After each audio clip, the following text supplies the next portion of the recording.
Good morning, everyone, and thanks for joining us to this lecture. And also hoping and praying that everyone's staying safe out this past week with all the flooding and storms. And wherever you're watching, yeah, we hope you're safe. Just before we get started, just please take note that this event is being recorded, and we will be posting this on our YouTube in our Newman Association Vancouver channel. And with all things, let's anchor this event right with a prayer, as we say in the name of the Father, and the Son, and the Holy Spirit. Amen. O God, creator and father of all, with humility, we, your children, acknowledge the relationship of all things. For this, we thank you, we praise you, and we worship you. We call on you, great mystery, the Word made flesh, our teacher, prophet, and brother, to open our hearts to all our brothers and sisters, and with them to grow in the wisdom, honesty, courage, and respectfulness shown in the sacred things.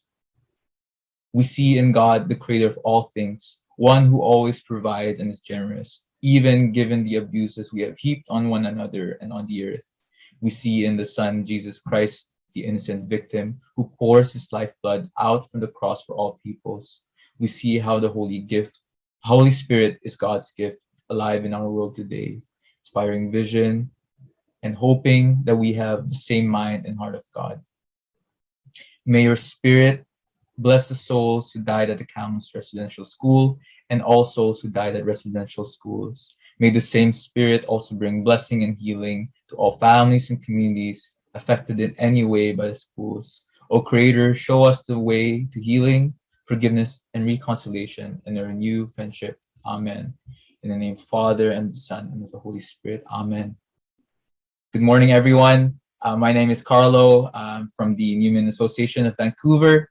The Newman Association of Vancouver is a Catholic organization promoting and cultivating the religious, intellectual, and social formation of its members and associates.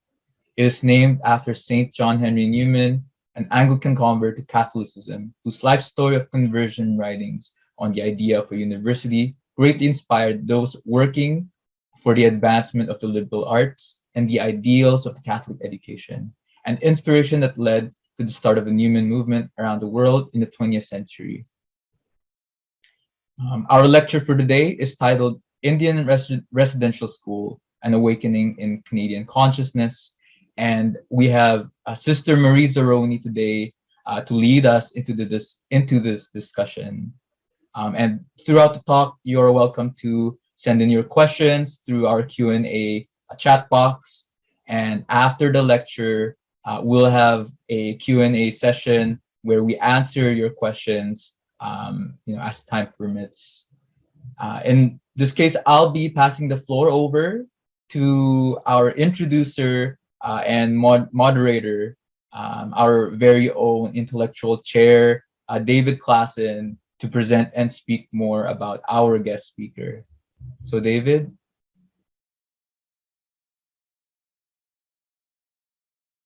You're going to unmute me. Okay.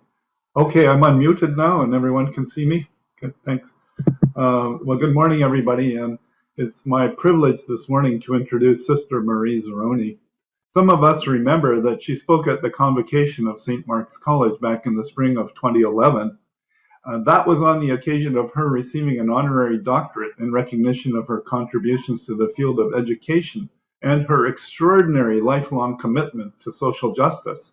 Prior to that, she received an honorary degree in education, a doctorate in education from Anna Maria College in Massachusetts in 2003. She's a native of Trail, British Columbia, and made her profession of vows with the Sisters of St. Anne in 1961. She currently serves as president of the Corporation of the Sisters of St. Anne, based in Victoria, British Columbia. Her community was involved in 4 Indian residential schools. Sister Marie has been in ministry both directly and indirectly with Indigenous communities for many decades. As far back as 1971, when she was principal of Smith Memorial School in Port Alberni, she worked closely with the local First Nations band to initiate an innovative cultural sensitivity program. Throughout her many years in leadership, she's been involved with processes to bring about truth, healing, justice, and reconciliation. She has provided leadership in the Indian Residential School settlement agreement and compliance with it, and has participated in the Truth and Reconciliation Commission. She has raised awareness about colonization and its impacts on the schools, and she continues to be the spokesperson for these issues for the Sisters of St. Anne. Well, without further ado, Sister Marie Zaroni.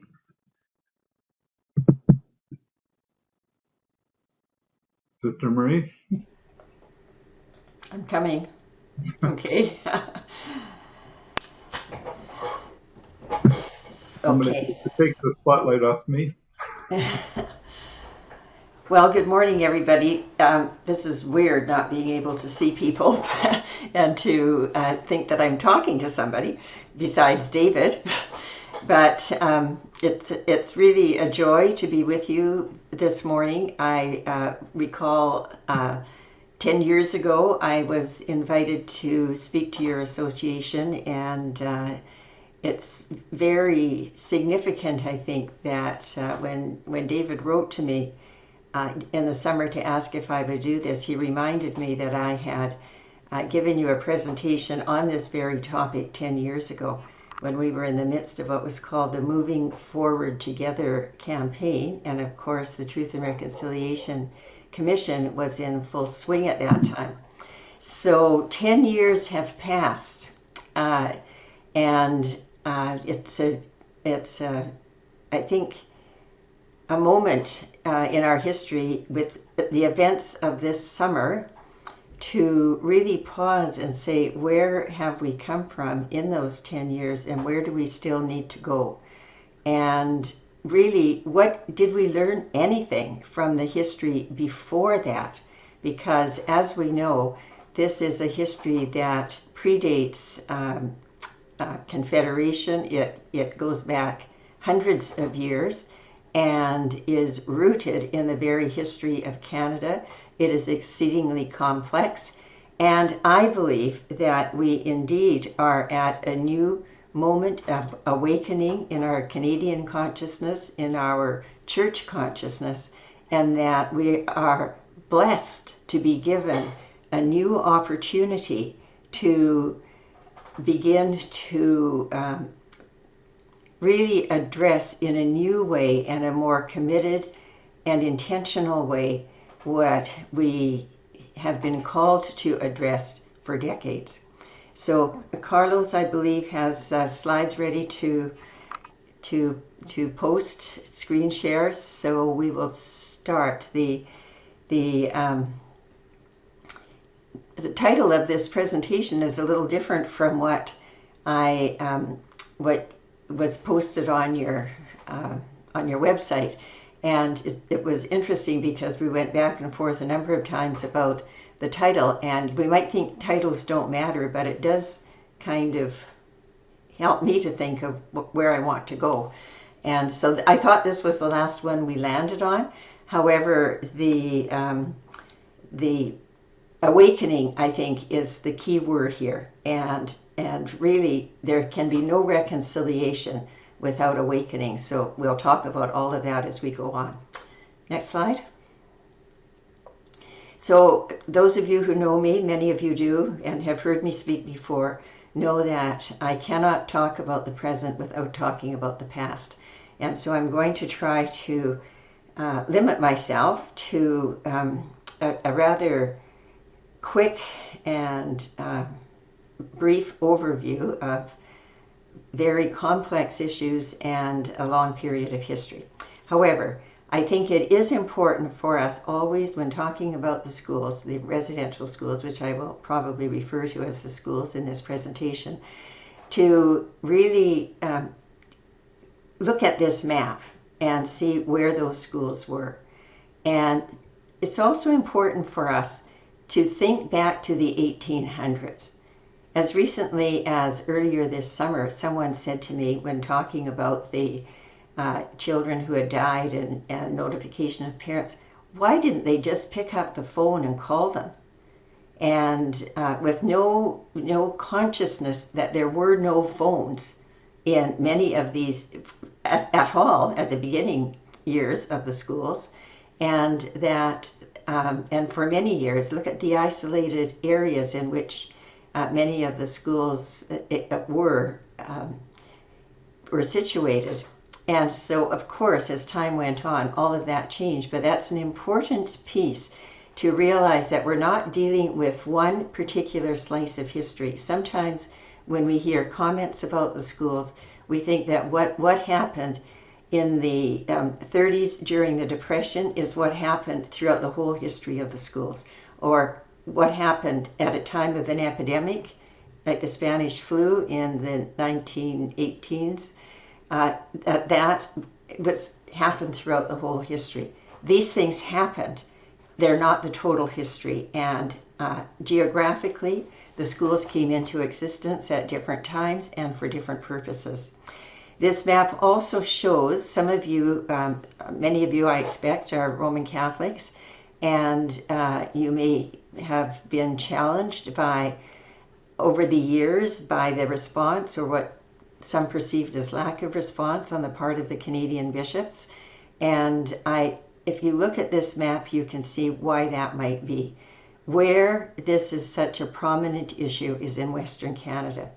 And the bishops of Western Canada have taken a significant lead in this, addressing this within the whole church complex and with the other bishops. But I think that just to keep these things in mind as we move forward. Next slide. So why did these schools exist? And I mean, volumes and volumes have been written about this and will continue to be written about it. But I'm going to just give very simplistic, perhaps, and brief commentary. In many places here in BC, I'm speaking about, these began as mission schools. Many Indigenous parents wanted their children to learn what has been described as the white man's ways so that they would not be taken advantage of. The churches knew of the encroachment of European settlers. They believed it was to the advantage of the Indigenous people to be educated in the ways of, quotes, civilization. And even that word suggests my next point that everybody, the missionaries as well as the early settlers and colonizers, came with the attitudes of the time towards Indigenous peoples, attitudes of superiority in all areas of life, socially, politically, economically, and spiritually. Our way is better than yours, and it would help you to become more like us. Next slide. Behind all of this, of course, and again, books have been written about each of these items, but I think if anybody wants to do a study on this, you will see that really underneath it all was a desire on the part of the colonizers for access to land and resources. And the charters or proclamations or agreements began in the 1670s with the Hudson Bay Charter, Royal Proclamation of 1763, which was when British took over the authority, became the authority. The British North American Act in 1867, which was led to, or was the act that created our Confederation. And then throughout this time, the late 1800s, treaties were entered into with some nations across the country. At the basis of this was the desire to eradicate Indigenous people, just to eliminate them, that they would no longer exist. When that became clear that that was not going to happen, then it was to move to a period of, we'll isolate them in small pockets, which gave rise to the reserves. And then when it was clear that something more needed to be done, a policy of assimilation. We will try to make them like us. And The Indian Act, which was first enacted in 1876, provided the groundwork, the framework for all of that, including the education in federal residential schools, which was became legally compulsory in 1920. And note that what was required was the compulsory education in a federal residential school, not a day school. And so even if there was a school on a reserve, if there was a residential school on a reserve, the children could not be at home and go to school. This was at the beginning. They had to become residents at the school. Okay, next slide. So I'm going over this very quickly, but I think that all the evidence shows that the Indian residential schools were established to intentionally remove children from the educational, cultural, and spiritual influences of their families and communities, to civilize and Christianize them by replacing traditional values with Euro-Canadian values. Unless we think that this was the goal of the government but not of the churches, the next slide shows that that's not entirely true. So this is a quote from Bishop Grandin from 1875. Bishop Grandin is a highly revered missionary in Alberta and Northwest Territories, throughout the Pacific Northwest, and he worked to help the First Nations with understand what the treaties were about, for example, trying to get their rights recognized. However, this came out of his understanding. He said, "We instill in them a pronounced distaste for the native life, so that they will be humiliated when reminded of their origin. When they graduate from our institutions, the children have lost everything native except their blood."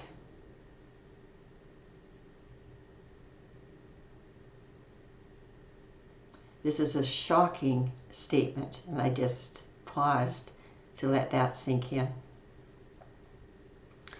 Can you imagine, as Indigenous people started to learn more about their history and started to study some of these writings, how they felt when they read something like this?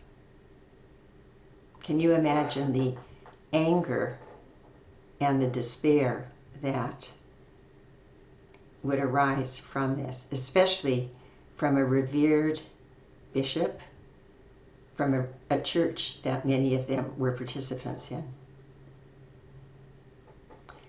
I imagine that any Native Studies program at any university in Canada uses that quote somewhere. Next slide, please. So given all this, why were we there? And I'm using us as an example, obviously, and I suggest that for other religious communities of women, the reasons they were there were something similar. And first one, of course, is unique to us, the charism of our foundress, Blessed Marie Anne Blondin, who really emphasized the need for the importance of education for all, especially those on the margins of dominant society or in any way disadvantaged. It was because of this that 8 years after the founding of our community, we came to Victoria to teach what we thought were going to be Indigenous children. When we arrived, of course, the colony had grown to include many settlers, the gold rush and so forth, as well as Métis, and so we welcomed all of them.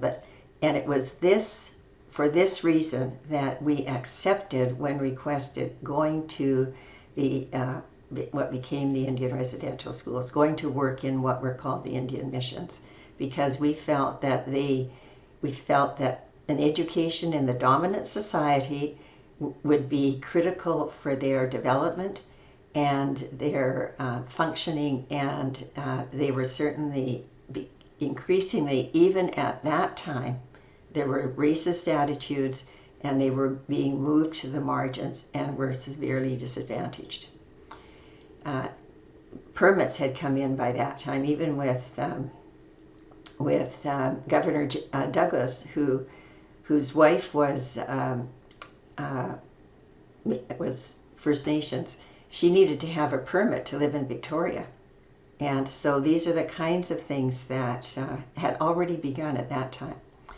So we thought we were providing them with the tools to function fully and successfully in the dominant society, so that they would not be taken advantage of and would be proud of who they were. We had a strong conviction that we were doing good, that this is what God was calling us to do, in Pope Francis' words, that we were going to the peripheries. And of course, in each instances, we were requested to go generally by a bishop. Next slide. So what did we know? As I've already mentioned, we were being asked to provide basic education. We were going to isolated areas where it would be a challenge for us as well to meet even our own physical needs. There's lots of stories about that I won't go into. We knew that this would be a total commitment. This was not just going to a school and teaching. This was going to a school far away and immersing our whole lives in that reality. And we did everything from helping with the cleaning, working in the kitchen, and teachers taking turns doing all kinds of supervising children. It was a totally involved commitment.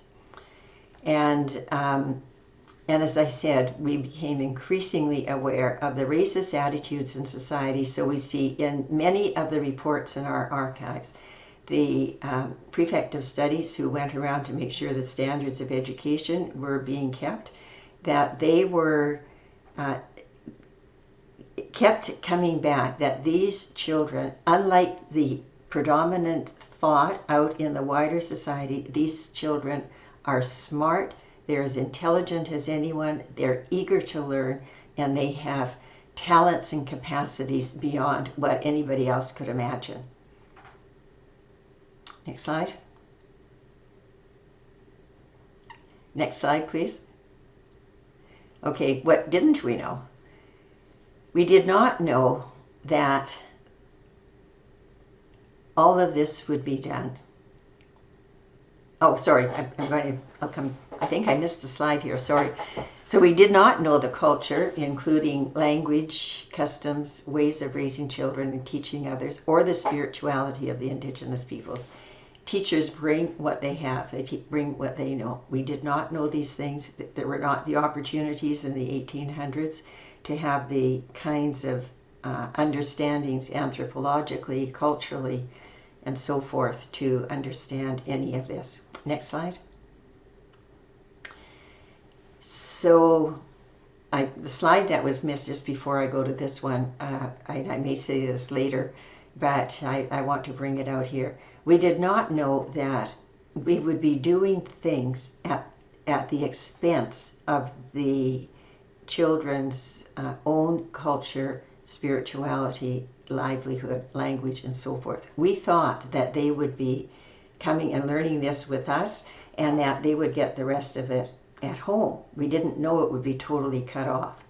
However, of course, in the early years, when they went home only sporadically, even if they went home once a year, there was so much they had missed. The First Nations way of teaching is to engage children in the lifetime activities, day to day, season to season.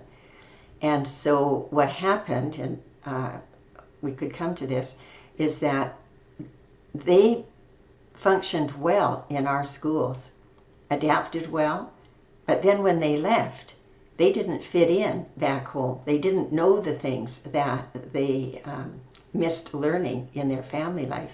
And not only that, they didn't fit in the dominant society. Many of them were not able to get jobs. The racist attitudes prevented them from functioning well in the society off the reserve.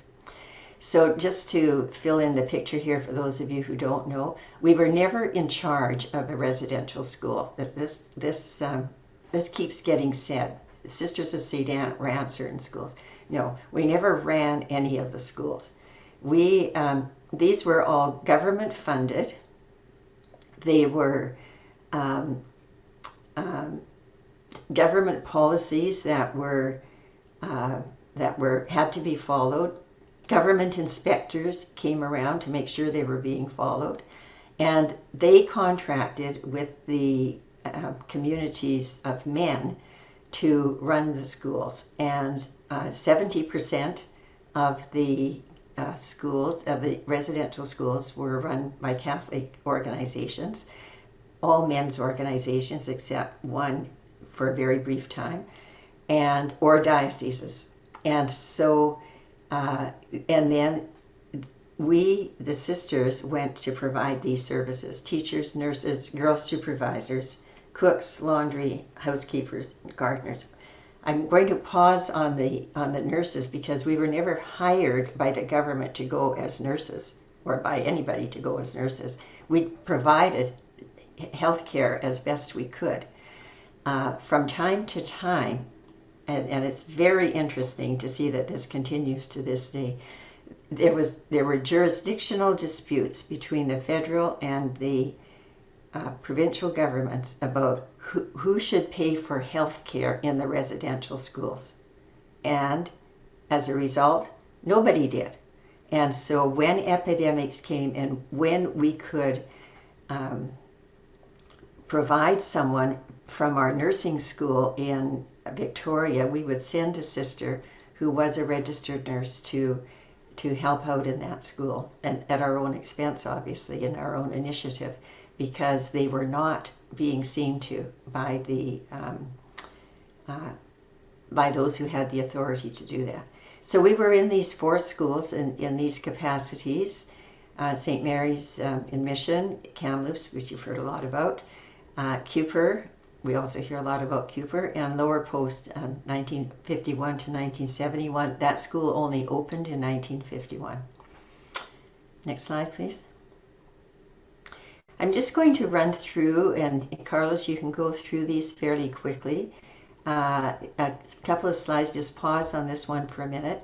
I just wanted to show you a few photos from our archives, which we made available during the TRC for any of the former students to come and look at and make copies of and so forth. This is a graduation from the early 50s from Kamloops Indian Residential School. And I'm pausing here because it was because of the lobbying of the sisters that we got up to grade 12 in Kamloops. It was the first residential school in BC to have up to grade 12. And we were very proud of our graduating students and proud of the accomplishments that they made and the careers that they went on to. One of them became a lawyer and subsequently a senator. Another became a registered nurse and is acclaimed for her leadership in nursing throughout the province. So it's we felt we had done a good job and had worked to the advantage of these children. As I suggested earlier, there were so many other factors that, I mean, this starts to diminish in importance. But the other thing I wanted to point out is that compulsory education only went up to grade up to the age of 16. So any of the students who came to Kamloops or eventually to our other schools that had grade 12 came of their own free will. And they chose to come so that they could graduate from high school. Okay, next slide. Again, a couple of slides. This is from the 50s. This is Kamloops, for those of you who don't recognize it. Another slide, just showing some of the activities that went on there, a little party of some kind. This is a baseball team and of the boys, and then the skating rink, of course, and then this taking kids fishing in the river. So, next slide. So I showed you those pictures because it seems to contradict a lot of what we hear. But that's not the point of showing them. I'm not showing them to be defensive and say, look at what we did, look at the wonderful things we did. I'm showing them because these are these children excelling in ways that make them look like us, that in our so-called dominant society. So you can see how that mindset took hold. And of course, we were proud of all of this. We were happy to be doing this. We thought we were doing good. Now, I'm just going to go back to this slide and kind of as a bit of a review and to show how rooted this is in our whole history. So we cannot talk about the schools without talking about a whole history of colonization in our country that has been based on racism and discrimination, which I suggest continues to this day. I also wanted to draw your attention to the teachings in the church, Catholic Church, since the Synod, Social Justice Synod 1971, which was post Vatican II, as you know. Successive popes have been speaking out on and identifying this phenomenon that they called structural sin. And the more I became immersed in this topic in the late 1990s, early 2000s, and kept struggling with how was it that so many people who wanted to do good and who I knew as good people, we still, by the way, have 6 sisters in our community of 20, we're only 20 now in Victoria, who served in the residential schools. I know them all well. And how was it that being part of this could cause such harm? And as I started to reflect on this phenomenon of structural sin, which I will just read a quote from 1991, Pope John Paul II. He spoke of it earlier in 1867, his encyclical on social concerns. This one is from Centesimo Anno in 1991. He stated that the decisions that create a human environment can give rise to specific structures of sin which impede the full realization of those who are in any way oppressed by them. So I've come to see the Indian Act, the residential schools, certain other structures as examples. Now we call it systemic racism, systemic injustice, structural injustice. And theologically, I think we can also name it as structural or social sin. He goes on to say, to destroy such structures and replace them with more authentic forms of living in community is a task which demands courage and patience.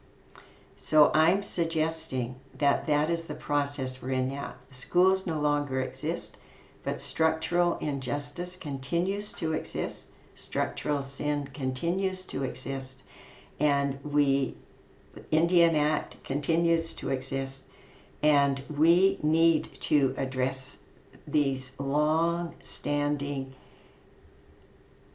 systems of oppression and injustice. And Not only, as he said, is it a task which demands courage and patience, I suggest it demands time and energy. We have been some of us have been working on this since the 70s, and minimal progress has been made. This summer is a new awakening to this. This gives us, it calls us, it begs us to address this. Legacy, obviously, the abuse, loss of culture, loss of family, and it's multi-generational. Next slide.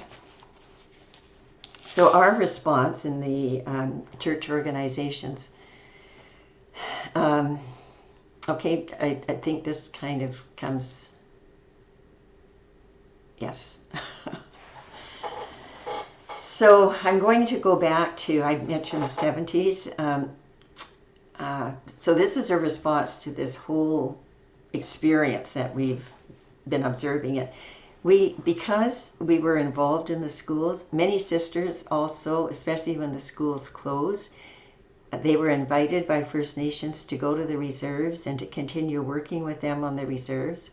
Many of them went into the schools and to the public schools to help the public school teachers to help them not to be racist in their dealings with the First Nations, to ensure that the children from the residential school were not automatically put into the least demanding academic program when we knew that they were more than capable of doing the academic program.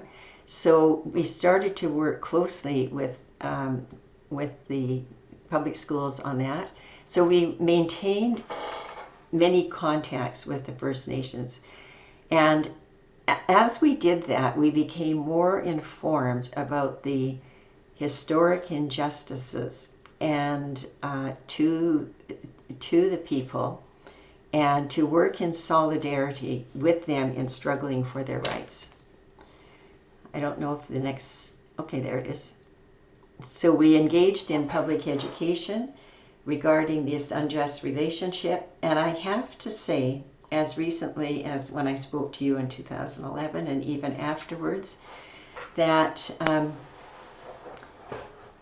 there was little interest and even resistance to learning about this, both in and outside of church circles. I was personally involved, so I experienced that.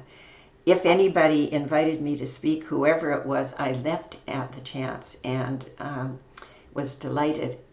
But really to try to make inroads into our Catholic school system on this, to make inroads into kind of even the religious education programs where we should have been learning more about the social teaching of the church that address this. There was not a lot of interest. Here in Victoria diocese, I was better received, I would say, than in some other places. Okay, next slide. I'm going to jump now to the litigation, and I think I'm right on time. This is great. Oh no, I'm 10 minutes over. Whoops, I'm going to have to rush now. So, very quickly, I'm jumping over. I'm not going to talk about all the litigation related to the residential about colonization and land rights and so forth. This is litigation related to the schools. So, in the 1980s and 90s, legal action against individuals, church organizations, federal government was taken by former students, primarily alleging sexual abuse. Of course, there was horror, there was initial denial. Eventually, criminal charges were laid, trials were held, and many resulted in prison sentences, and we became more aware of this tragic part of history. Civil suits were also brought, and millions were awarded in compensation. Gradually, cases of physical and emotional abuse, as well as loss of culture, were also brought. Next slide. So these cases were originally brought to the federal government, and they were scrambling with the significance of them, the amount of money it would require to respond. They were actively defending themselves, and they looked around to see who else was involved that might be able to help pay. And so out of that, they third-partied all the church organizations that were involved in the schools. So this is how in 1999 we received our first lawsuit was from the federal government. And when the First Nations lawyers saw that the federal government was third-partying all of us, many of them withdrew their suits and gave and named us directly. So it evolved from being third party to be directly accused. So without going into all of that, so I said that began for us in 1999, earlier for many others, and eventually was this process that started in 2000, eventually culminated with the Indian Residential School settlement agreement in 2007, the Prime Minister Harper's apology in 2008, and then the establishment of the Truth and Reconciliation Commission, which functioned until 2015. Okay, next slide. So in the church, churches had begun to apologize for our role in this system of oppression since the early 90s, and there are plenty of documentations about that. Now, I know that the critical question that's asked is that the Catholic Church hasn't ever apologized. And yet we have multiple examples of those who were responsible in the schools, leaders of religious communities and bishops together in Western Canada gave an apology in 1991, I believe it was. And I think that it's so a lot of these, in fact, were given at a time that's not remembered now. You know, they were received by certain people, progress was made, and then what we keep hearing is there are new people who weren't ready to hear it at that time, or who, in fact, weren't even born at that time. So many of us put funds towards healing programs. We all engaged in a significant process of listening more profoundly to the experiences of First Nations, and we made attempts to promote programs that could lead to reconciliation. Some of you are involved in Returning to Spirit, and that's one of them, one of several. And we also, many of us, committed ourselves to continuing ministry and relationships with First Nations people. Of course, once you're sued, you have to respond to the litigation. And so we all engaged as well, those who were sued, in having to defend the most egregious of the accusations. Next slide. I'm going to jump to the litigation outcome.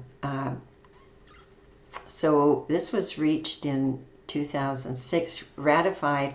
This went right across the country. I could spend a day telling you about the process that led up to it. It's very complex, and it involved, as I put here, parties, Government of Canada, all 54 Catholic entities. These were all the church organizations that were involved in any way in the schools. It involved the 3 other Christian churches that were involved in the schools, the Anglican, the Presbyterian, and the United Church, and the Assembly of First Nations, as well as the litigants and it had to be approved by all those who had brought lawsuits in any jurisdiction of Canada. So it was a lengthy process to arrive at this. Next slide. So I will stick to our commitments. We committed to make relevant the archival material. Any relevant material in our archives, we agreed to make available to the Truth and Reconciliation Committee, which would be deposited when it was set up at the National Center for Truth and Reconciliation. That was set up only in 2015. So our documents, in fact, were all sent to the Truth and Reconciliation Commission in 2012. And we have plenty of documentation that verifies that. And at that time, I will just say, we did not have the capacity to digitize the documents. Some of them are so old we couldn't scan them, but we did make copies. And so all of these, and we worked with the Truth and Reconciliation staff to make sure that we were doing what it was that we were supposed to do. So it came as a huge shock to us this summer when we were accused by people such as Mary Ellen Turpel, who's a highly credible spokesperson in the province of British Columbia, Justice Sinclair, and organizations of First Nations, that we had not made our documents available because we were scrupulous in doing that. And so, of course, that began two processes. First of all, is why are these things being said? They obviously are being informed by somebody who is either deliberately giving them misinformation or doesn't know any better and is passing on something that's not true. And so eventually we were able to identify with the National Center for Truth and Reconciliation that they do indeed have all those documents we sent, and they just haven't processed them yet, so they don't show up in their database. And so that would have been a more helpful statement to have put out this summer than what came out. And of course, that doesn't get any press. So I just wanted to be clear about that. And the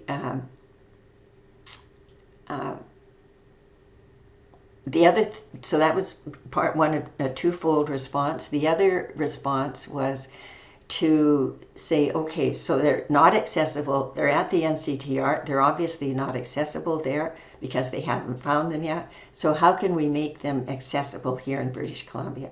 So then we worked out a new memorandum of agreement with the BC Museum that would involve a third-party monitor coming to the archives to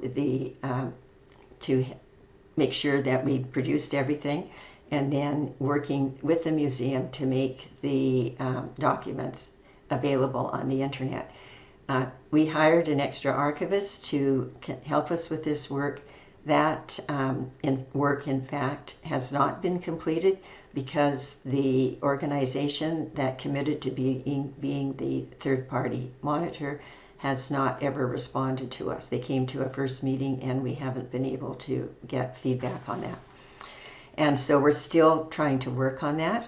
And so then we committed, of course, to participate in the TRC hearings and their process, and certain financial contributions were committed. Okay, we'll talk about the finances next because I know you're all interested in that. Next. So this is the commitment. SAPIRS is the Catholic corporations, I always forget that CC, entity, Catholic entities, Canadian Catholic entities, party to the Indian Residential Schools. We don't put the A on for agreement. So let's talk about money. We had committed, among the 50 plus of us, a $29 million contribution to be provided over a 5-year period for projects of healing and reconciliation. And this was contributed. This included, however, amounts that had already been given out in compensation. So the additional amounts from that were sent to the Aboriginal Healing Foundation for their distribution. And I had another slide about the Aboriginal Healing Foundation, but I left it out because of time. But and some of it also went to Returning to Spirit to fund those projects. We also committed to $23.5 million of in-kind contribution. The in-kind, this was at the request of the Assembly of First Nations and many of the local chiefs, that they wanted the continuation of primarily the sisters, but other religious, on the reserves. And this was a very complicated process. A committee was set up that included the Assembly of First Nations, the federal government, and ourselves. And applications for approval for this originated in the First Nations community and had to come with the authority of the First Nations community.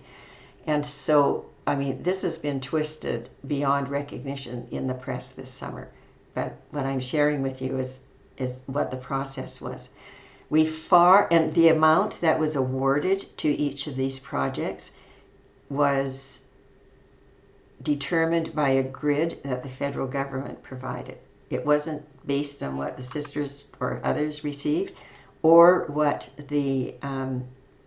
was just pulled out of a hat somewhere. The federal government came with a grid. And so that was more than exceeded. That was over 30 million after 5 years.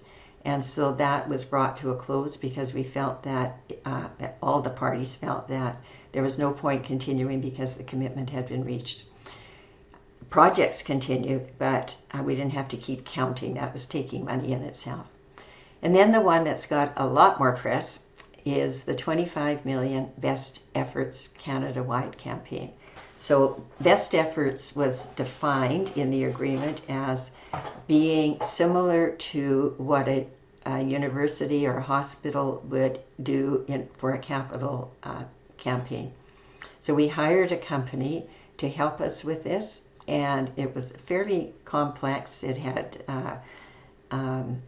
focus on the Catholic community. It had a focus on the community at large and across Canada and so forth. There were regional committees established. This, we know, was a dismal failure.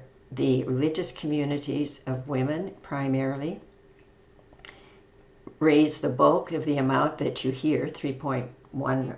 It ranges from 3.1 to 4.1 million, and what you hear was raised. And so that part was not achieved. And I spoke with you, that's what I was addressing when I spoke to you in 2011. And it was not easy to promote this within the Catholic community. Catholics now are saying, why didn't we hear about this? We would have contributed to it if we had known about it. And that's great, because now you get a second chance. And if you didn't know about it then and would like to have contributed, anybody, or if you did contribute and feel that you'd like to contribute more, now is your chance. And you all have heard about the Canadian Bishop's $30 million commitment over 5 years, and as well, in addition to that, the bishops of BC and Saskatchewan have committed to raising additional funds. Okay, next slide, please.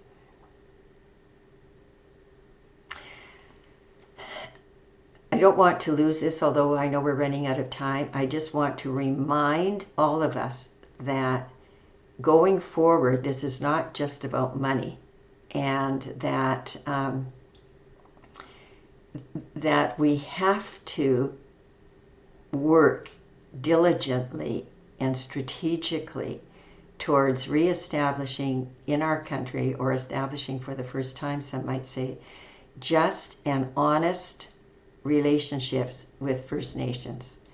This means social conditions have to be addressed. Economic possibilities, the political realities need to be acknowledged. The government cannot continue to be setting the, telling them what to do. The racism which is built into our society has to be addressed at every level. Education of the general public, decolonization process, and as I think you all know, the Truth and Reconciliation Commission, at the end of their report, came up in 2015, came out with 94 calls to action. If you have not read their final report, it's 5 volumes, but this is a summary volume. I strongly encourage you to read it. It has all kinds of appendices in it as well, which are helpful, and the calls to action are included there. Or you can just pull them up on the internet. And really, every Canadian should have, and if we haven't, we should do it, needs to re-look at those calls to action and see which apply to us and what we can address. I listened to a talk yesterday in which he had 2 important questions. One was, as you look at one of these calls to action, ask yourself why it's there. What's the background to this? And I think that's huge, and it can lead to a lot of research for each one. The second question is, if this were done, what difference would it make to us as a society, to First Nations, to me, to us as church? I think those are very significant questions. So if you take anything away from this, I encourage you to look at the calls to action and see what they can, you can address them personally, but also collectively with whatever organization you belong to. Next slide. Yes, I have to address this, obviously.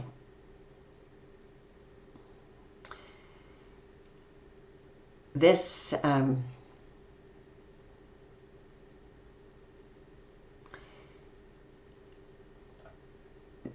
the discovery through the groundbreaking penetrating radar this summer of possibly 215 graves near the Kamloops school has shaken the country, and it has re-traumatized many First Nations families and people, individuals and families. It brings back all the stories that they heard over the years. For some who are former students, it brings back memories of loss, and it's exceedingly painful.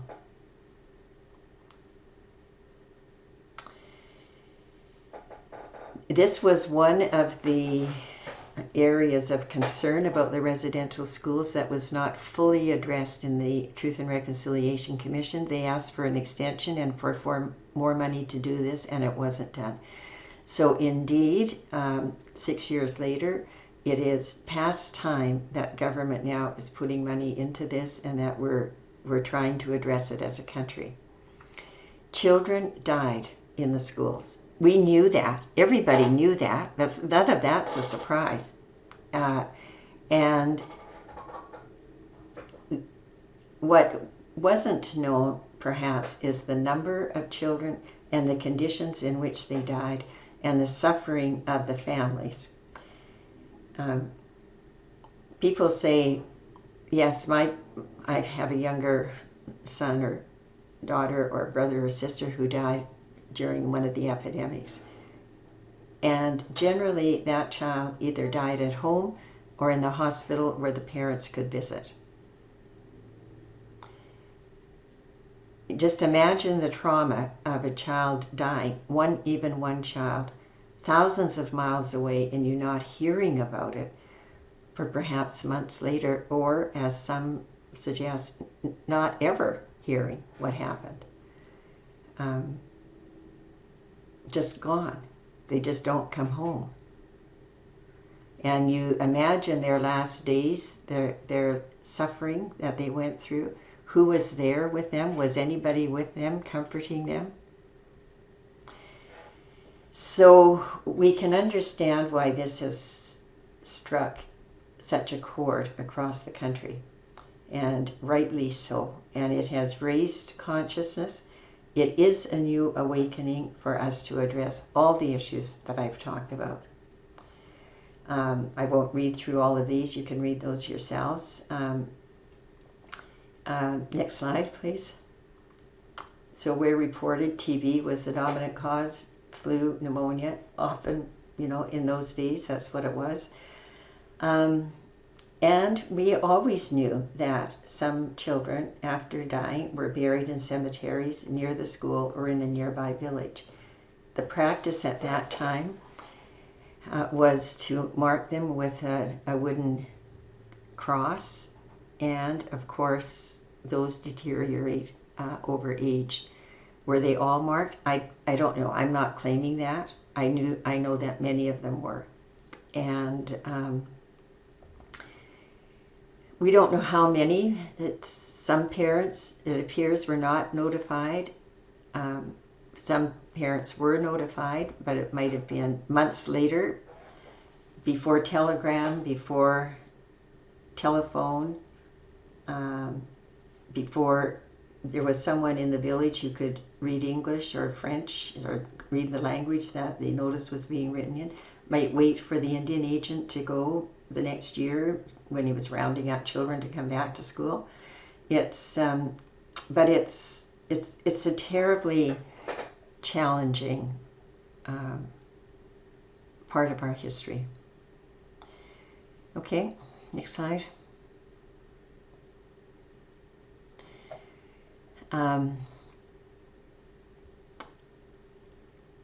I just wanted to mention that some of these graves, and we've heard this from the chief in Cranbrook and also on Cooper Island, that some of the graves that are being identified, or possible graves that are there, were certainly children that were at the school, but also were from other villagers, and some staff who were there, their children died, some of them died, some sisters, not any of ours, but some sisters in other schools died while there and were buried next to the school.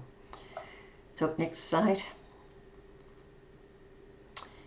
So what this has led to, of course, is a huge new awareness, and I'm hoping a new openness, even if some of it is based on misinformation. It's led to anger and attacks on the Catholic Church in some communities, and I'm hoping the impact is a renewed efforts to address the calls to action. To the next slide. A word about the bishops, and I know I'm way over time here, but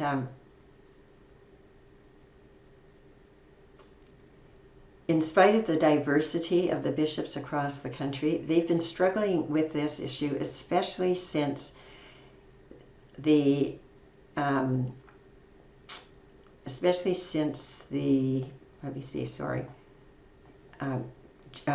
Truth and Reconciliation Commission report. I would say that they formed the Guadalupe Circle at that point to work with them, First Nations, other representatives of other organized Catholic organizations, to really continue to reflect with First Nations communities on how to move forward, how to enter into a new relationship, what to do about those calls to action. That group was working long before the demands this summer for the Pope to come. They were already working on that. They've been working on that for years. You saw in September 24th, and if you haven't seen the apology of the Canadian bishops, instead of leaving it to individual bishops, the Canadian bishops as a body put out an apology this fall, and that's on their website. They also, a few days later, issued their commitment to raise $30 million for healing. And the, as I mentioned, the bishops of BC and Saskatchewan have also made a commitment. They announced that earlier in the summer before the Canadian bishops had come up with theirs.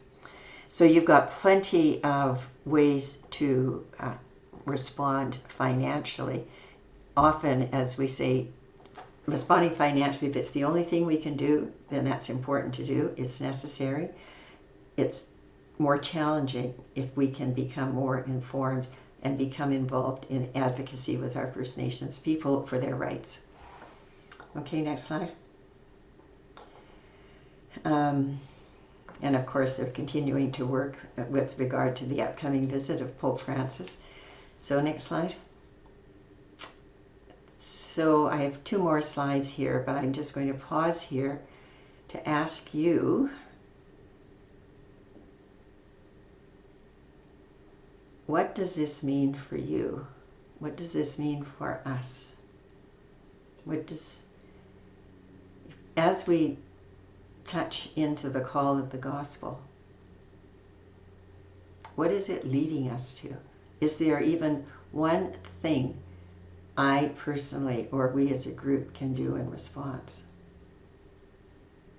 Next slide. So I close with 2 quotes. The first one from former National Chief Phil Fontaine, who said, "For our people, reconciliation means the eradication of First Nations poverty, and doing so will require the support and engagement of all Canadians." He went on to say in that talk that he felt that the Catholic Church was in a particular position to do this engagement, to do this education. I'm not so sure we are as welcome at this point. However, his statement, I believe, continues to be reiterated by every First Nations leader. The next slide. So Chief Dr. Robert Joseph, many of you know him in Vancouver, the founder of Reconciliation Canada, with an honorary doctorate from UBC. Reconciliation includes anyone with an open heart and an open mind, who is willing to look to the future in a new way. Let us find a way to belong to this time and place together. Our future, and the well-being of all our children rests with the kind of relationships we build today. Thank you. That's it.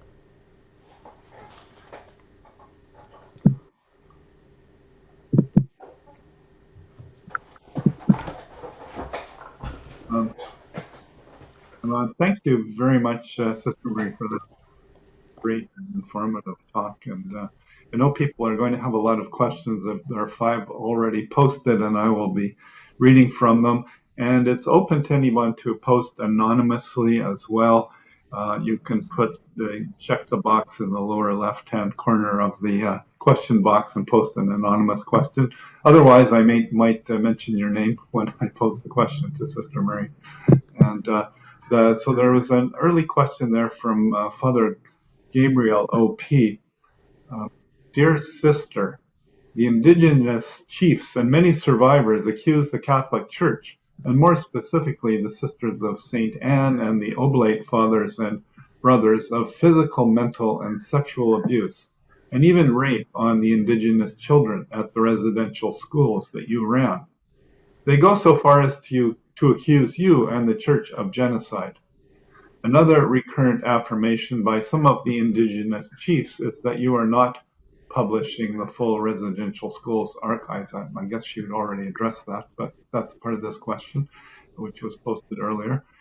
One survivor even affirmed that in the residential school you ran on Vancouver Island, you had an electric chair that the sisters used to punish the children. It is extremely hard to believe and borders on the ridiculous. What do you have to say about all this? Well, thank you for the question. It's a good one to start with, I guess. Just put it right up front. So I will address the last part of that question first, and then I'll try to go back to some of the other pieces. The last part of the question is where.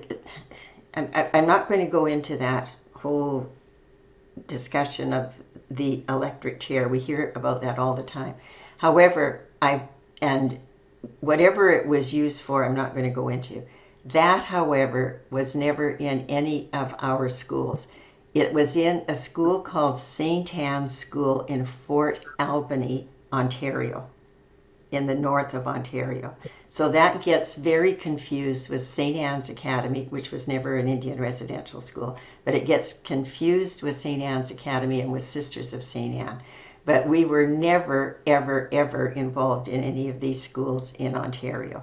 We were involved in 4 schools in British Columbia. That school had this electric chair. I know quite a bit about that, but I won't go into it. But I'm just reiterating that that was not in British Columbia. The second point I want to address is that the person who sent in the question talked about schools we ran. He said schools you ran several times in the question. And I thought I made it clear that we never ran any schools. The Sisters of St. Anne never ran any of these schools. They were all run by the federal government and whatever men's community was doing the administration. Yes, we taught there and we were had childcare and so on, but we never ran the schools. So I just wanted to clarify that because that continues to be said publicly and in writing. The third part of that question was that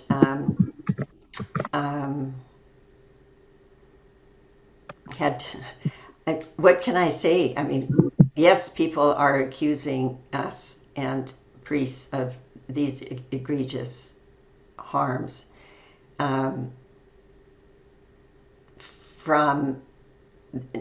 We were never accused of any of that in any of the suits that were brought against us.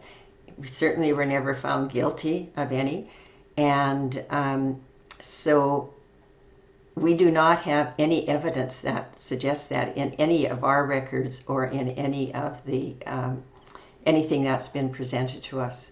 So I know it's said. I don't know what to say about it, except I don't know anything about it. And with regard to the archives, I think that was, I did already address that we made everything available. They say there's some things that we didn't make available. I'll tell you which is why they wanted a neutral third-party monitor who doesn't seem to be able to get their act together. It's supposed to be the Indian Residential School History and Dialogue Center at UBC who put themselves forward to do that, but we have not been, they have not been in communication with us about that.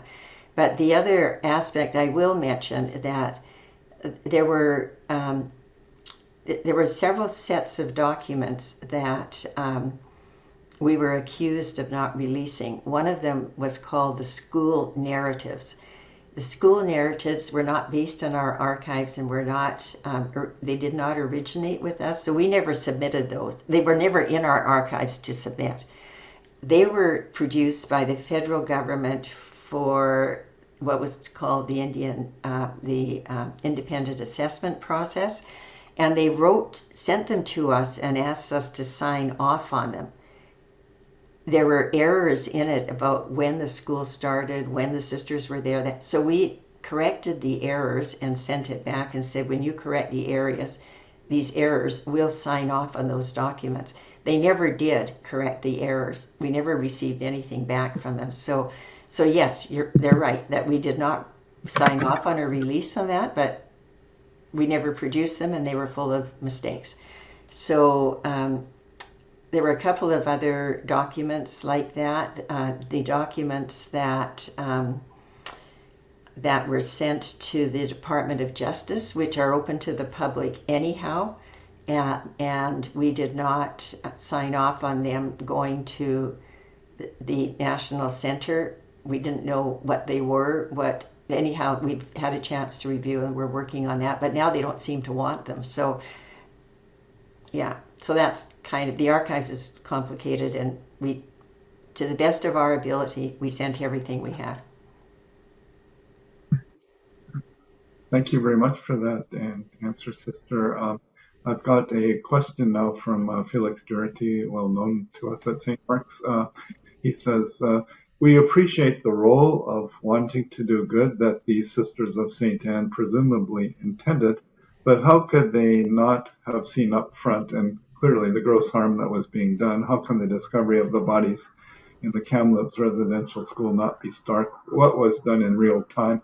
And then he adds a few minutes later a comment, I can hear the genuine sister's voice, so I wish to recognize her obvious commitment to make it right. Sorry, I missed that last comment. Okay, I can hear the genuine pain in Sister's voice, so I wish to recognize her obvious commitment. So why did we not do something about it? It's the it that is the question. You can't do something about something if you don't know it's there.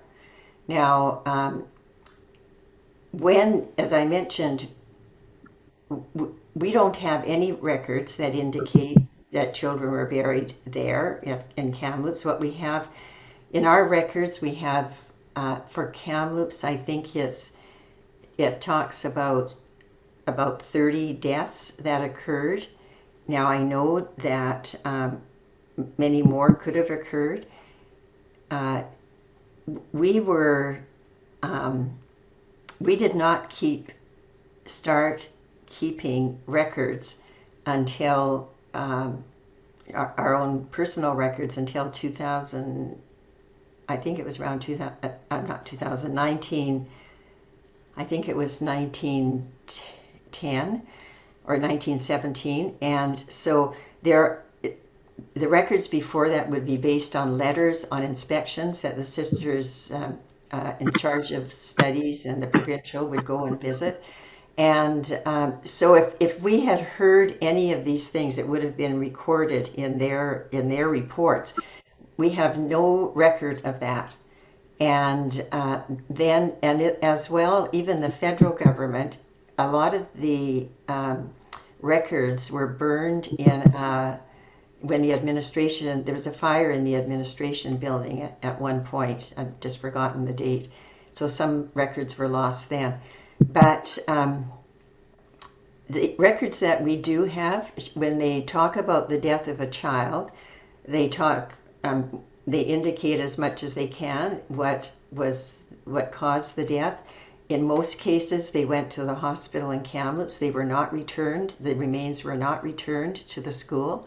And the sisters and the classes grieved their deaths, and they had ceremony for them in their classrooms and with the other schools, with the rest of the school. But so all we can go on is our records for that, and that's what we have. And were there other things? See, I mean, as I said, we do have sisters who, from the 50s on, I don't think there's anybody still. Maybe somebody who taught in the 40s. I'm just trying to remember.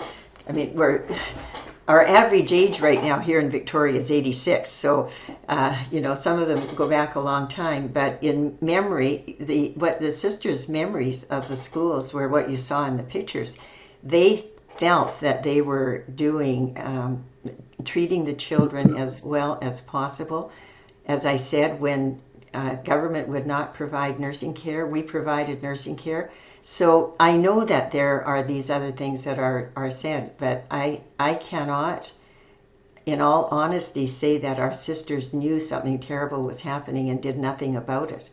We did advocate for full day learning rather than the half day. We did advocate for the graduation to have up to grade 12. So we were not afraid to advocate for the rights of the children. And so I'm sure if we knew of any of these incidents, we would have advocated for it. Thank you very much, Sister. I have next question is from Roland Stefani, who's posted a few questions. I'll give you a short one. Are there children who avoided or escaped going to residential schools? When you think about 150,000 children over a period of over 100 years, there are many children who did not go to residential schools. And so absolutely, there are many children who did not go to residential schools. So I don't know how to,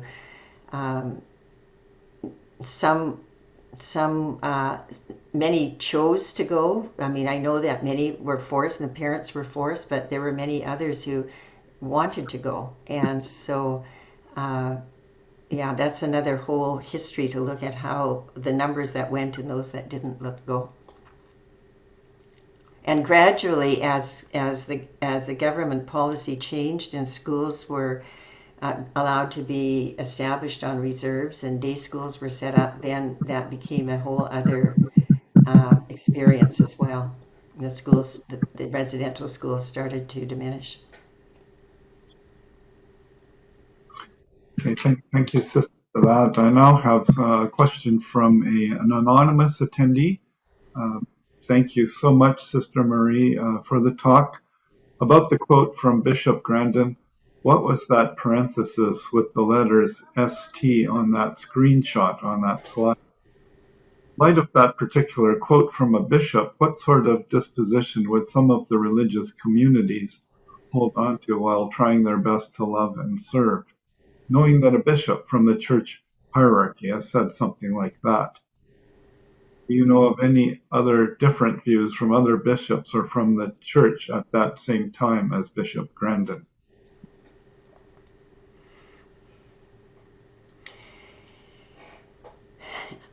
I served for 10 years in the Northwest Territories, where I heard a lot about Bishop Grandin. There was a school in Fort Smith called Grandin College, and I never heard this quote. I never heard anything about that as the intent of the church or of the individuals in the church. So when I saw that, it made me realize that it's there. Perhaps was it there in 1875, but had he changed his mind by 1895? I don't know. You see, I don't know that history, and I guess that would be up to the Oblates historians to delve into that and find out more about that. I do know that because we have certainly significant documentation and archival material from the archives, that the missionaries in that area were doing their utmost to provide for the what they considered to be the preservation of the indigenous people, because they thought they were going to be run over and totally taken advantage of. And so there are many other quotes. I don't have them at my fingertips. Okay. Thank you, Sister, for that. I have another question now from Alan Yoshioka. Says, thank you, Sister, for an informative and sensitive presentation. And he poses a few questions. Number one, do you know a specific source for the Bishop Grandin quotation, whose authenticity I've seen questioned? Number two, how would you suggest addressing continuing defensiveness within the church? And three, I'm very struck by the contrast between the residential schools and the declarations of the Second Vatican Council on parental rights and respect for culture. What historical influence of these declarations on the Indian residential school system, if any, are you aware of? So I'm sorry if I posed too much for you, sister, all at once. Did you want me to break that down question by question? Well, let me attempt to answer a couple pieces of it, and then you can fill in if I've missed some. So first of all, that's a good question about where the source for that quote, and it's findable. I don't have it, and I'd be surprised if it was not credible, but it could certainly be in as any single quote. It would be in a wider context of a larger document, and so I think that would be important to look at, and to look at his other writings as well. So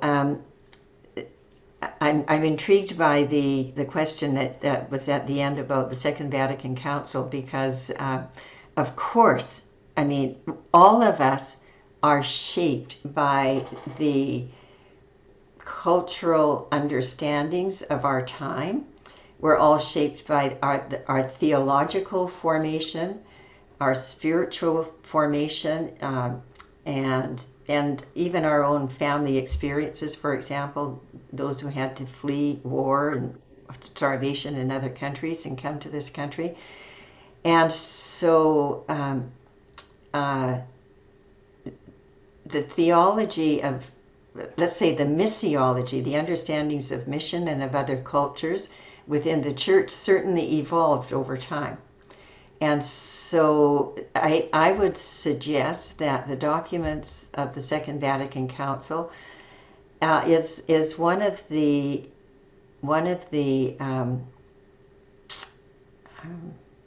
ways in which we began to be much more open to hearing even the value of the spiritual experience of First Nations people.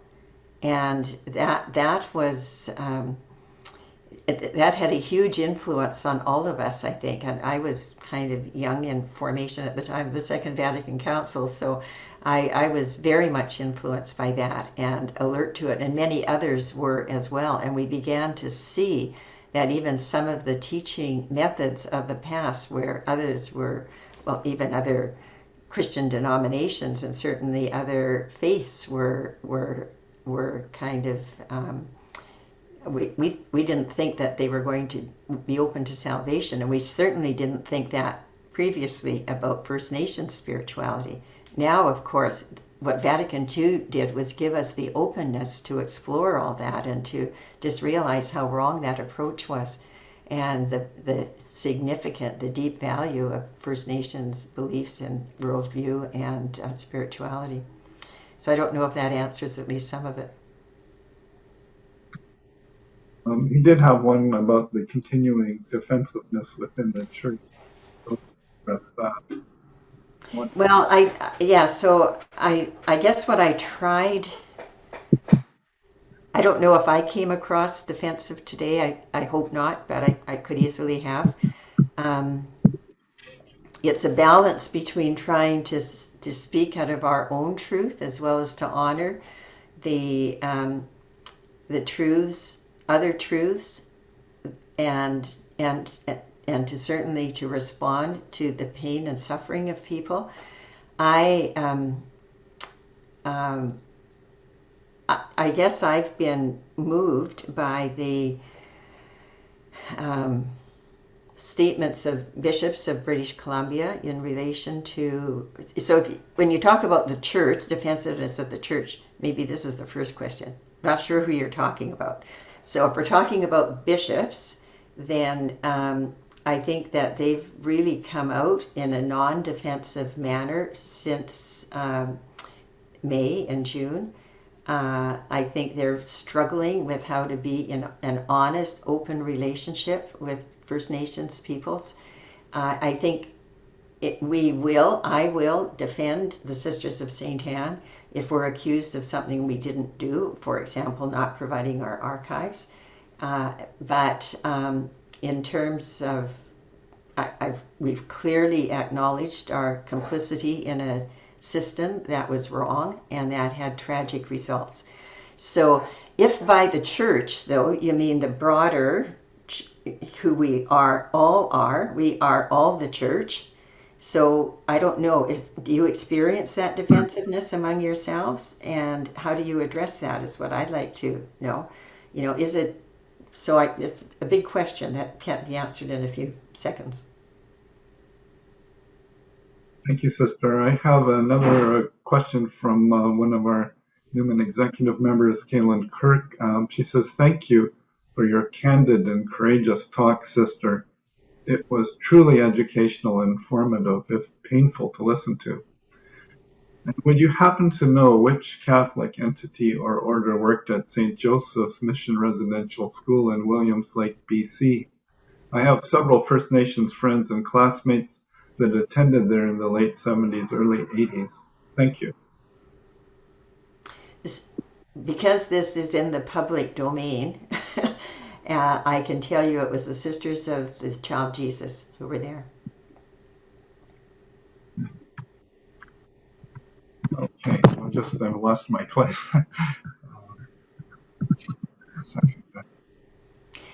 Just while you're looking for that, I want to share with you that I've had. There are many streams of communication going on. We see what gets into the press, but there's lots of other things happening. For example, what hasn't been in the press is that the Kamloops band in the middle of July sent something called a proposed draft covenant to the Sisters of St. Anne, the Oblates of Mary Immaculate, the Archbishop of Vancouver, the Bishop of Kamloops, and the President of the CCCB. And this is in direct response, if those of you have read the calls to action, one of the calls to action is that parties to the settlement agreement would enter into a covenant. And I frankly really thought seriously about this and didn't know what to do about it. And I thought in due time something will become clear about this. So it was interesting to me that 6 years later I received this proposal. So it shows, that there's a level of public discourse and narrative, which the press usually picks up. Then there are other things happening at another level that are maybe more bilateral or multilateral, but are not getting into the press. And then there's a lot's happening among individuals. So we also had a request from the lower post, where we were for 20 years, the whole existence of the school, because their school was coming down, the Catholic community there asked if we could send something, a painting of St. Anne, to remind them of the Sisters of St. Anne. And they asked us for continuing prayers for peace and reconciliation. And out of the multiple conversations with that, I was able to put one of the former students there in touch with one of his teachers here, who's 95 now, here in Victoria. And we had a great conversation on Thursday with them connecting, and he was so pleased to talk with his grade 6 teacher. And so I'm just saying these things to show that there's much more going on than hits the press. Thank you, Sister. I do have a couple of compliments for you. One from Dennis and Mary Forrestal. Sister, I wish the whole population could hear your talk. Very thoughtful and informative. Thank you. From Catherine Wee, thank you, Sister Marie, for your passionate, honest, and forthcoming presentation. We need to hear this especially from you. As for those who still prefer to listen to misleading social media, that's their problem. Thank you to the Sisters of St. Anne for their tremendous contribution to Canadian education. And then I will follow up with a question from, I believe it's from Anne Waldock. Did not the Oblates, the Omais, agonize over the assimilationist policies and laws when they came in the late 1800s? Sorry, what's the question? Did not the Oblates, the Order of Mary Immaculate, agonize over the assimilationist policies and laws when they came in the late 1800s? So, first of all, the far be it from me to speak for the Oblates. I mean, that really, this is very presumptuous on my part. However, that having been said, I think that those assimilationist policies were not clearly identified at that time. We can look back in retrospect and say that's what they were. But these happened in different places over different periods of time. Even now, do we really know what our government is trying to do and what some of their policies are on every aspect of education and healthcare and so forth? And what's the driving force? I suggest that even with all I have a hard time keeping up with trying to know what policies are in place.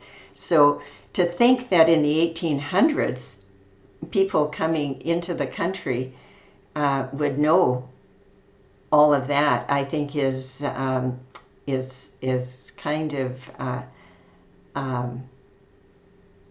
it's hard to imagine how they could have known that. And then the assimilationist policy, I would suggest, really took hold in the early 1900s with the when the Indian Act was revised in 1920. We all know that there were so many parts of that act that governed the lives. They couldn't even move off their reserves without getting a permit. And so there were no reserves in many parts of the country, as you know. So it's a very complex history. And I would say that the church, the Oblates as well as others, were doing their best to work with First Nations not to be taken advantage of. And I also have read letters of the church missionaries who convinced the Native people to sign certain documents and then regretted it for the rest of their lives because the government never honored those commitments. So it's a very, very mixed history. Thank you, Sister Marie. I'll only give another one or two questions, and I apologize to those whose questions have been left out because we are running out of time. I have one from an anonymous attendee. Do you think true healing and reconciliation will ever happen even after all 94 TRC recommendations are fulfilled, including Pope Francis apologizing to the First Nations? Or will groups supporting the First Nations always insist to get monetary compensation for them?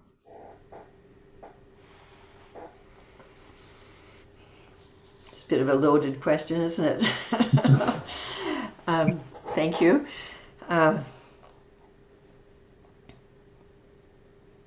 As a person of faith and hope,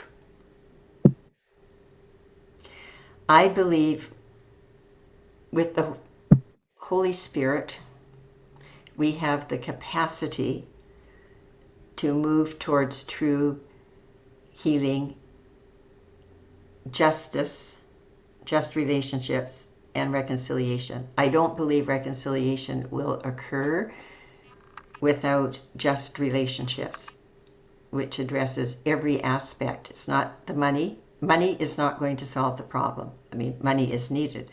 But as you've seen, government continues to litigate against First Nations who are trying to establish their rights and have their rights recognized, the rights that were given to them.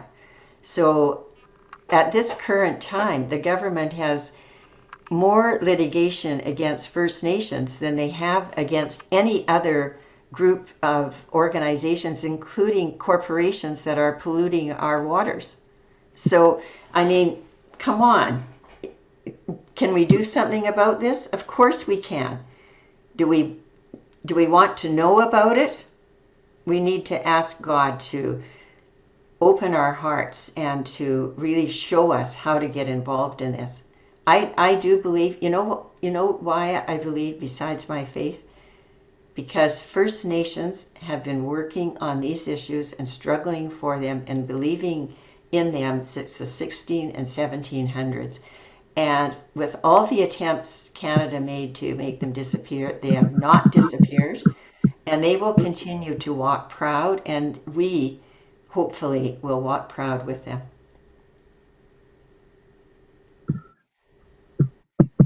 Well, thank you very much, Sister, for your answers to all those questions. It's now 12:41, and we've gone already about quite a bit over time, maybe about 20 minutes past what we thought we would do. And there are still a lot of questions out there, and maybe you can see them on your screen, Sister, and or I could send them to you if you wanted to take a look at them and respond. But we will, I think we'll bring this to an end right now. And I will turn this over to our president, Carlo Puche, to make his closing remarks. Thank you. Yeah, thank you, David. And Sister Marie, thank you for just leading us in the discussion and patiently really answering through these questions. For your deep historical insights into the church's involvement with the residential schools, but also being very open and courageous to to articulate your own experience with working with the Indigenous community, and also really, really hard scrutiny, not only into our own history as a church, which is important. We wrestle with these things, but also giving us insight of the work that's happening in the background that we're not necessarily aware of in public media. I guess my personal note is that you hope that this talk can draw us to more openness, to building, as you'd say, just relationships from our own community, own Catholic community, with the larger and First Nations community. Super quickly, might be jarring a little bit. I do have some announcements just for other things that are happening in the Newman Association. We have the Christmas Care Kit project that we're working with the Giving Chuck organization, and the Newman Club of UBC, and we're fundraising and assembling care kits for brothers in need on the downtown east side, and we're looking for donations for that for this Christmas, and we'll send out. We've sent out an email for this, but we'll send out a follow-up email, a newsletter, but also post it in our social media and Facebook. And we also encourage you to, if you enjoyed this lecture, this discussion, we encourage you to register, support us as membership for $25, which is renewed every May. And all proceeds go to keeping our systems going with our digital platforms, speaker honorarius, and video screening licenses, and administrative expenses. And that's it for my announcements. And I'll pass it back to Sister Marie, if that's okay, for closing prayer before we all head off this afternoon. Okay, thank you, Carlo. And I'm going to use an excerpt from a prayer that was developed for the National Day for Reconciliation, Truth and Reconciliation in the Catholic School in Fort McMurray. So let us pray. Creator God of love and justice, comforter of those who mourn, we turn to you in humility and sorrow, acknowledging the actions of our church and our nation. We ask forgiveness and commit ourselves to work for healing, justice, and reconciliation. Divine Healer, continue to open our eyes to the injustices brought against the Indigenous peoples of this land, their languages and culture. Make us people of truth, integrity, and bearers of hope as we commit to restoring relationships and to journeying together as non-Indigenous and Indigenous brothers and sisters to a place of peace in you, where every tear will be wiped away and every sorrow turned to joy. Give us one heart and one mind to walk together in the love and strength of your Spirit, in truth, justice, and peace. And we ask this through Jesus Christ, your Son and our brother. Amen.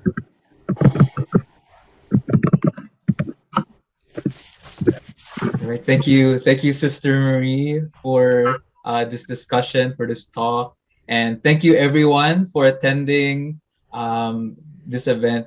We hope to see you in our next one, and have a good afternoon. Um, yeah, take care. Thank you.